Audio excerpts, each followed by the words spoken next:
হয়েছে। আজকে কর্পোরেশনের অফিসাররা এসে যখন পরিষ্কার করতে বলেছে, তালা ভেঙে এই পার্টি অফিস, দেখুন দেখুন নেতৃত্বের পার্টি অফিস, তারা এখানে এইসব হোর্ডিং ব্যানার এবং এই বাক্স দুটি রেখেছিল।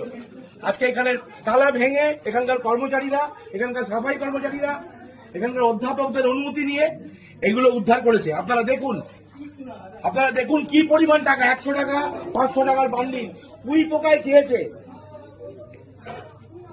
এই টাকার উৎস কি আমরা জানতে চাই। এই টাকা কারা?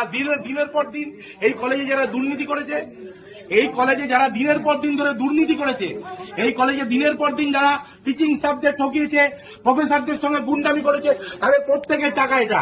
এবং এই টাকা কোথা থেকে এসছে তারও উত্তর দিতে হবে। আমরা আজ পুলিশ দেখেছি, মিডিয়াকে আমরা খবর দিয়েছি, তারা আসছে, এগুলো তারা সিজন করবে, এগুলো তারা নেবে এবং তাদের প্রত্যেকের জন্য সাজা হবে।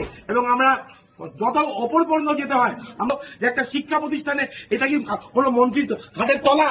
আপনারা ভাবুন, লজ্জার বিষয়। একটা শিক্ষা প্রতিষ্ঠানে এইভাবে টাকা পাওয়া যাচ্ছে উইতে খাওয়া। সুরেন্দ্রনাথ কলেজের পেছনে